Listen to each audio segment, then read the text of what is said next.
Assalamualaikum warahmatullahi wabarakatuh. Bismillahirrahmanirrahim. Alhamdulillah. Alhamdulillahilladzi hadana lihadza wa ma kunna linahtadiya laula an hadana Allah. Asyhadu an la ilaha illallah wa asyhadu anna Muhammadan abduhu wa rasuluh. Allahumma salli wa sallim ala sayyidina Muhammad wa ala alihi wa sahbihi wasallam. Amma ba'd. Muslimin muslimat yang dirahmati Allah, alhamdulillah, syukur kita kehadirat Allah Subhanahu wa taala. Kita diberi peluang oleh Allah Subhanahu wa taala untuk mendapat nikmat dan rahmat yang seringkali dilupakan oleh kebanyakan manusia, iaitu nikmat kesihatan yang baik dan juga nikmat kelapangan masa.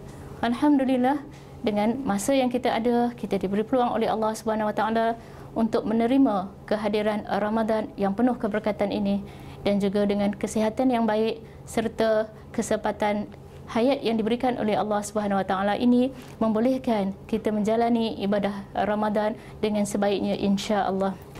Muslimin muslimat yang dirahmati Allah, sesungguhnya Ramadan ini mempunyai khazanah yang terlalu luas untuk kita kaji, untuk kita teliti, untuk kita dalami apakah hikmah-hikmah di sebalik Ramadan. Dan pada hari ini, insya-Allah, dengan kesempatan yang ada, dengan peluang yang diberikan oleh Allah Subhanahu wa taala ini, ingin saya berkongsi, mengingatkan diri saya dan kepada sesiapa yang ingin mengambil ianya sebagai satu peringatan, insya-Allah. Ya, sebagaimana disebutkan oleh baginda Rasul sallallahu alaihi wasallam dalam sebuah hadis riwayat Muslim, iaitu apabila datangnya bulan Ramadan, pastinya akan terbukalah pintu-pintu rahmat Allah Subhanahu wa taala. Di sini kita melihat bahawa rahmat dan kasih sayang Allah turun mencurah-curah sepanjang Ramadan ini, dan kita sebagai hamba yang kerdil, kita sebagai hamba yang begitu daif di sisi Allah Subhanahu wa taala, masya-Allah. Kalau kita lihat, kita menginsafi diri kita untuk memiliki mahligai kaca pun kita mungkin tak mampu, muslimin muslimat yang dirahmati Allah. Apatah lagi untuk kita masuk ke dalam syurga Allah Subhanahu wa taala. Nilai syurga Allah itu terlalu mahal dan terlalu tinggi yang tak mampu untuk kita membelinya dengan amal ibadah. Untuk itu saya teringat sebuah kisah.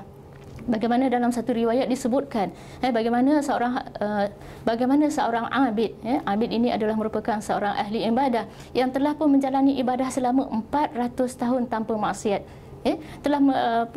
Telah melakukan amal ibadah selama 400 tahun berterusan, lalu dipanggil oleh Allah Subhanahu wa taala, "Wahai abid, kamu diberi peluang untuk memasuki syurga. Kamu nak masuk syurga dengan amal kamu ataupun kerana rahmatku?" Lalu abid ini memilih ataupun abid ini membuat keputusan di hadapan Allah Subhanahu wa taala bahawa aku nak masuk syurga dengan amal yang aku ada selama 400 tahun. Muslimin muslimat yang dirahmati Allah, mengikut logik akal manusia, kalau kita sekalipun kita dah banyak masa kita belajar, kita dah bersungguh-sungguh dengan jihad untuk mendapatkan sijil, kita dapat doktor, kita dapat PhD. Apabila kita ditawarkan dengan pekerjaan itu, kita diberi pilihan untuk dapat kerja ini dengan sijil kita, dengan ijazah kita, ataupun dengan doktor yang kita ada, ataupun kita nak dapat pekerjaan ini dengan rahmat daripada majikan kita. Pastinya akal manusia juga akan membuat keputusan yang sama. Kita dah penat, kita dah bersungguh-sungguh untuk mendapatkan ilmu yang tinggi, pasti kita nak jawatan itu kerana ilmu kita, kerana ijazah kita, kerana sijil yang kita perolehi. Oleh kerana itu, abid juga mempunyai keputusan yang sama. Dia dah ibadah selama 400 tahun, lalu dia buat keputusan untuk masuk ke dalam syurga kerana ibadah yang telah dilaksanakan. Lalu Allah Subhanahu wa taala mengambil ibadah yang 400 tahun ini, diletakkan di atas satu timbangan dan diambil sebelah matanya. Diambil sebelah matanya dan diletakkan sebelah timbangan yang satu lagi.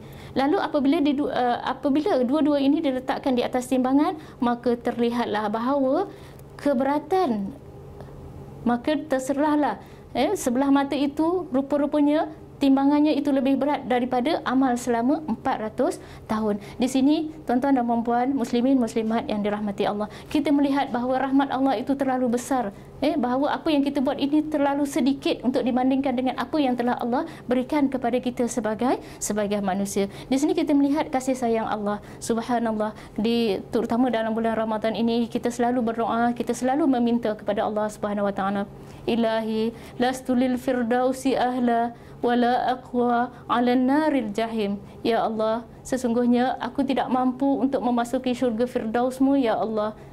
Apatah lagi wala aqwa 'ala naril jahim. Aku juga tidak mampu ya Allah untuk berhadapan dengan azab api neraka-Mu. Fahabli taubatan waghfir dhunubi. Ya Allah, terimalah taubatku dan ampunkanlah dosaku.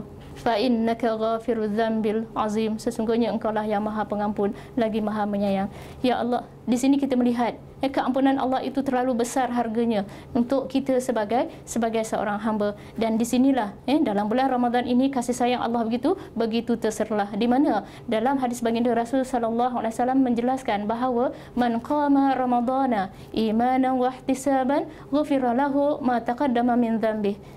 Sesiapa yang melaksanakan, sesiapa yang menyempurnakan Ramadan ini dengan penuh keimanan, dengan penuh keinsafan, nescaya janji Allah Subhanahu wa taala, ghufira lahu ma taqaddama min dzambi, iaitu diampunkan segala dosa-dosanya dan apa yang telah dilakukan sebelum ini. Di sini muslimin muslimat yang dirahmati Allah, kita melihat keampunan Allah itu merupakan satu rahmat yang sangat besar. Kalaupun kita tidak dimasukkan ke dalam syurga, tapi kalau kita diampunkan, subhanallah, itulah yang kita harapkan, itulah yang kita pohon daripada Allah Subhanahu wa taala. Di sinilah kita melihat betapa kasihnya Allah terhadap umat manusia, terutama dalam bulan-bulan Ramadan. Allah janjikan setiap fardu yang kita laksanakan ditingkatkan pahala ganjaran yang disediakan sepanjang Ramadan. Itulah kasih sayang Allah Subhanahu wa taala terhadap umat manusia. Selain daripada itu, muslimin muslimat yang dirahmati Allah, kita melihat juga bahawa di dalam Ramadan ini bukan sahaja kasih sayang Allah kepada kita turun daripada Allah kepada makhluk-makhluknya,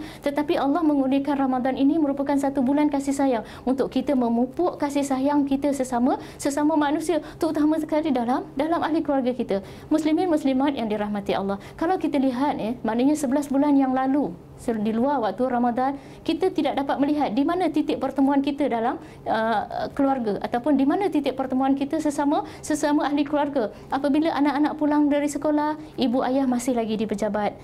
Ayah balik, ibu sedang bermesyuarat barangkali. Ibu pula pulang ke rumah, ayah pula keluar pergi outstation. Bila ataupun di mana titik pertemuan dalam keluarga kita? Tetapi dengan rahmat Allah Subhanahu wa taala, dengan kasih sayang Allah Subhanahu wa taala, dalam bulan Ramadan ini, indahnya, cantiknya Ramadan itu, kita melihat bahawa Allah mengurniakan satu tempoh masa yang tertentu, iaitu kita bersahur bersama-sama. Ibu, ayah kejutkan anak-anak, kita makan bersama untuk bersahur. Di situ ayah boleh melihat kalau anaknya ada lima ada bangun sahur. Sebab kita bimbang kadang-kadang ada anak-anak kita yang kadang-kadang suka keluar ataupun bermalam di rumah kawan-kawan, terlupa nak balik ke rumah. Bila bangun sahur tengok ayah nampak anak ada ataupun tidak. Jadi disunatkan kita bersahur bersama keluarga bersama-sama untuk kita memastikan kalau sebelum ini anak pergi sekolah tak nampak muka ayah, ataupun ayah bangun pergi kerja, anak-anak semua dah keluar pergi ke sekolah. Tapi mulai Ramadan ini kita nampak anak-anak kita celik mata pagi di saat fajar terbit, kita nampak muka ahli keluarga kita.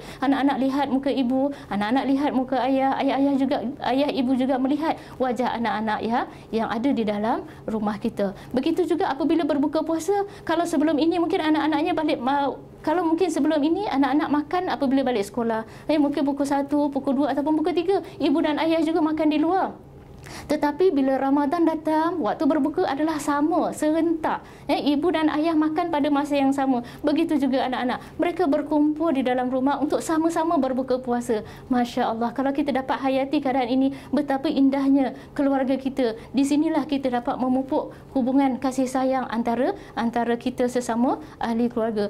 Manakala bagi anak-anak yang mungkin keluar berhijrah, bekerja jauh-jauh, tinggalkan ibu dan ayah, carilah peluang dalam Ramadan ini untuk berbuka puasa bersama ibu dan ayah, untuk bersahur bersama ibu dan ayah. Lihatlah anak-anak sekalian, bagaimana air mata ibu, bagaimana air mata ayah akan menitis apabila dapat berbuka dan bersahur bersama anak-anak yang tercinta, insya-Allah. Di sini kita akan lihat bagaimana kasih sayang itu akan dapat dipupuk dan disemai dan seterusnya, maknanya bersemadi dalam hati, terutama kepada ahli-ahli keluarga kita, insya-Allah. Selain daripada itu, kasih sayang dalam masyarakat juga kita lihat merata-rata surau dan masjid juga diimarahkan dengan solat-solat sunat, solat-solat tarawih dan sebagainya. Kita lihat beramai-ramai, baik lelaki, baik perempuan, malah kanak-kanak juga dibawa ke surau dan masjid-masjid untuk mengimarahkan dan juga untuk mengerjakan solat-solat tarawih sepanjang Ramadan. Di sinilah kita lihat adanya titik pertemuan antara kita dalam ahli masyarakat. Kadang-kadang kita kenal si fulan, kenal, tapi kita tak tahu rupanya bila kita sama-sama turun ke masjid, sama-sama kita nak mengerjakan mengerjakan solat tarawih, baru kita tahu, oh rupanya rupa-rupanya hamba Allah ini, fulan ini adalah satu taman dengan kita. Rupa-rupanya si fulan ini sekampung dengan kita. Subhanallah. Maknanya kita lihat di situ, dapat kita pupukkan balik semula. Kalau mungkin sebelum ni cuma kenal angkat tangan, selisih-selisih kereta dan sebagainya. Di sini kita lihat bila sama-sama kita berhimpun di masjid yang sama, kita dapat lagi mengeratkan lagi hubungan silaturahim, kita dapat mengikatkan lagi ukhuwah sesama kita dalam masyarakat, insya-Allah. Di sini kita lihat hubungan kasih sayang antara Allah dan hamba-Nya, hubungan kasih sayang antara manusia sesama manusia sepanjang Ramadan ini. Dan kalau kita dapat hayati ini dan kita akan teruskan apabila tamatnya Ramadan, insya-Allah kita akan dapat mewujudkan satu masyarakat dan juga kita akan dapat mewujudkan hubungan kita dengan Allah SWT dengan penuh kasih sayang dan penuh kesyukuran kita sebagai seorang hamba, insya-Allah. Untuk itu saya akhiri dengan wabillahi taufiq wal hidayah. Assalamualaikum warahmatullahi wabarakatuh.